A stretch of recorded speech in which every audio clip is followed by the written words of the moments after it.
Hello, everybody. Welcome to Box. I am Aura. A month ago, I released a Retribution Paladin guide aimed at getting Paladin's Keystone Master.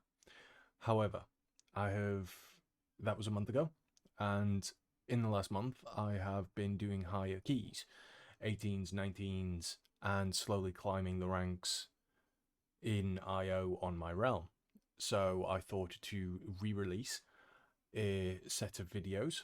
They will be shorter this time and more focused to each specific thing. And I will put it in a playlist for you guys to watch and enjoy as and when.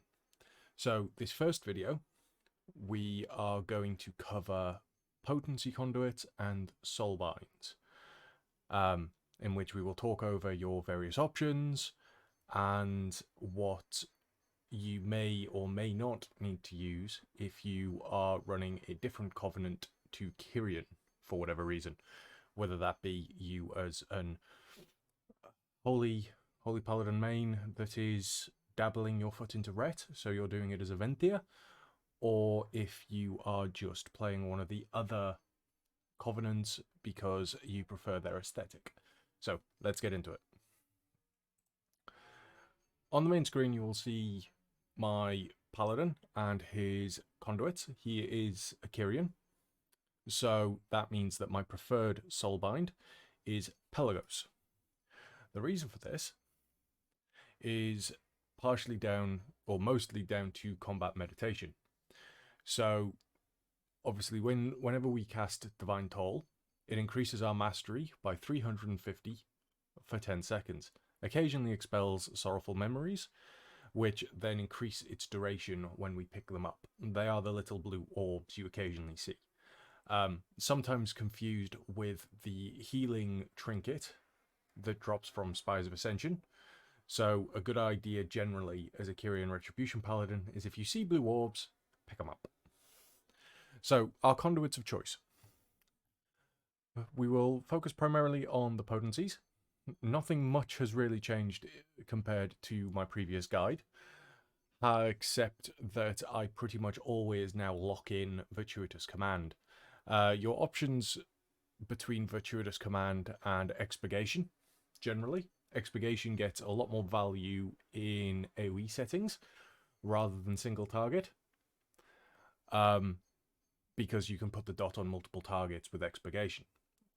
However, in terms of ease of use, transitioning from week to week, I would stick with Virtuous Command, because that gives us passive holy damage as the weeks go on, so we get more benefit tyrannical weeks and than we do fortified weeks, but still, it's quite helpful. And again, it is stacked in, or it is improved by your mastery percentage, but we will go into that when I cover stats and gearing in another video. Now, as you can see by my layout, I have Ringing Clarity, which for Kyrians is the primary potency conduit that you will always lock in. I recommend putting it as the second potency conduit if you haven't already got to this level of renown. You can put it in your first, but once you get to the point of maxing out your Soulbind tree, then I'd put it in the second one. This is because it enables you to select an option up here if you need to play around and having, say, an extra defensive or movement speed is more beneficial. So for instance, Road of Trials, defeating an enemy grants you 10% movement speed for 20 seconds, which also gives you an endurance conduit. Now, I tend to use this particular tree in my protection build, hence the endurance conduit being in relation to Ancient Kings. However, you could swap that for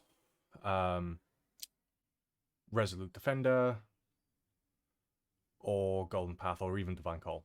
Divine Call would be pretty handy, because it reduces the duration of, or reduces the cooldown rather, on Divine Shield. Also, you do have the option in some cases to use a finesse. So you could use Light Barding, which increases the duration of Divine Steed, or Echoing Blessing, but I use Echoing Blessing down here, and we'll get into that shortly. Pure Concentration as a finesse conduit can be used, predominantly seen more in PvP settings, but it can see some light and some use if fears are a factor that you cannot deal with. So if you're in a group that has low kicks, for instance, or you don't have a shaman for Tremor Totem.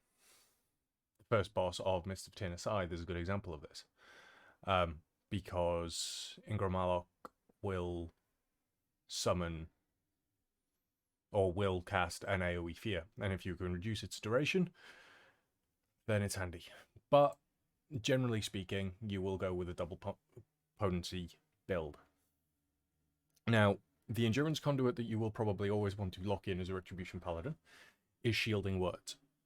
Shielding Words provides damage prevention or a shield absorb on you that is at 200 item level conduit, is 21% of the healing done by Holy Words. Now, this then synergizes with a couple of talents that we can pick. Predominantly the talent in choice Healing Hands, which increases the healing of Word of Glory by up to 100% based on the target's missing health.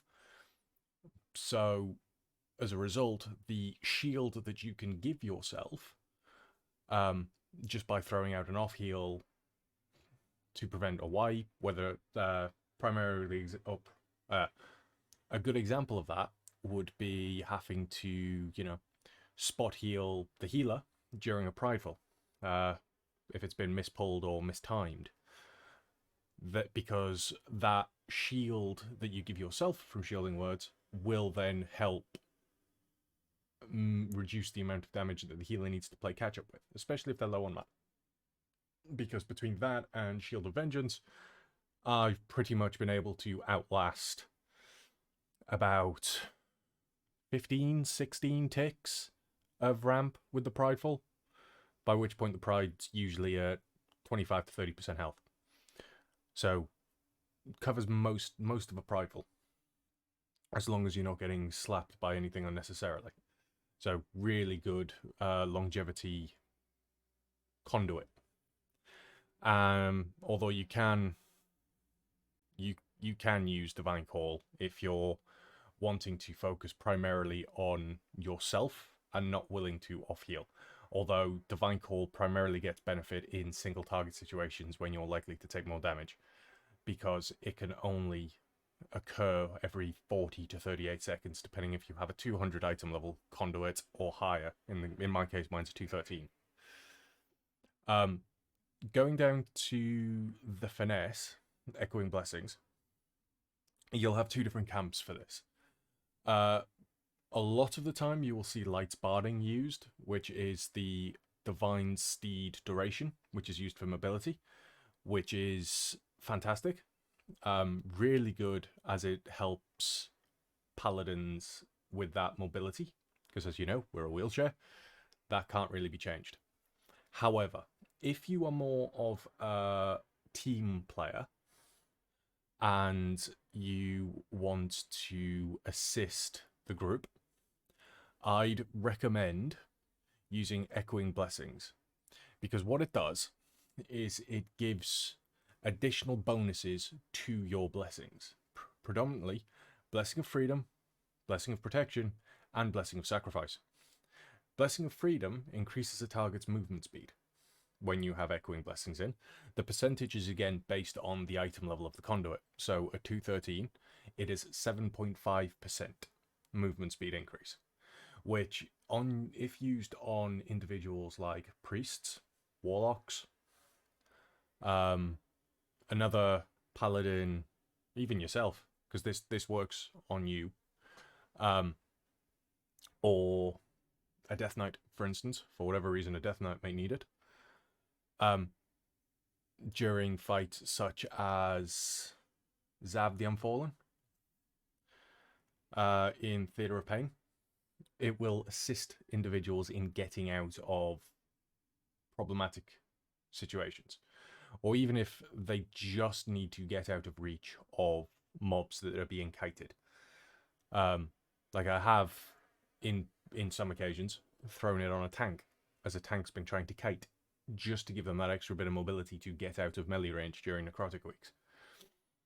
However, the big part of Echoing Blessings comes with the use of Blessing of Protection and Blessing of Sacrifice, because both of those actually put a damage reduction on the target. So if you use Blessing of Protection or Blessing of Sacrifice, you will reduce the damage that they take by 7.5%, and during the duration the sacrifice is up, and while Blessing of Protection is up, and they linger for 8 seconds after the blessing ends. So if your tank is taking a lot of damage, or they're about to go into a pull, you can give them a 7.5% damage reduction on pull while they're generating aggro. And during this time, because of how it lines up with Shield of Vengeance, every time you have Sacrifice to use, you can use Shield of Vengeance. So not only are you giving yourself a damage reduction, because Blessing of Sacrifice rather will give you a defensive and them the defensive, because you are taking damage and you have the aura on you. It means that you are able to absorb more damage with Shield of Vengeance, and the damage that is being shed to you is then going to pop your shield, which allows for more damage. You will find some tanks, specifically Prot Pallers, Blood DKs, and Warriors, will love you if you can give them this going in on the pull, especially for certain packs.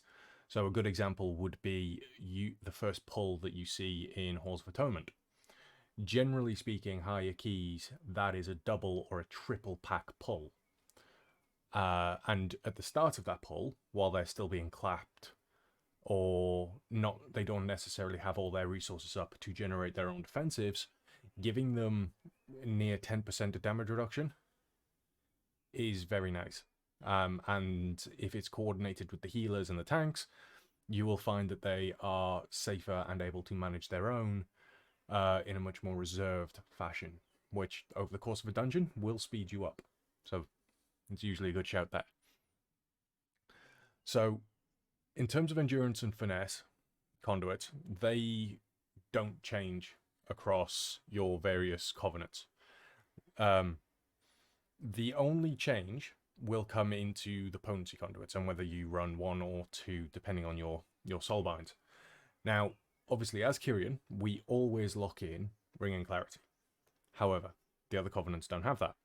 Now, my understanding, and having spoken with a lot of other Retribution Paladins about this, is your covenant's abilities aren't necessarily as strong. So, Ashen Hollow, for instance, Venthia, prime example, you don't use your Soulbind that is related to Ashen Hollow as a DPS.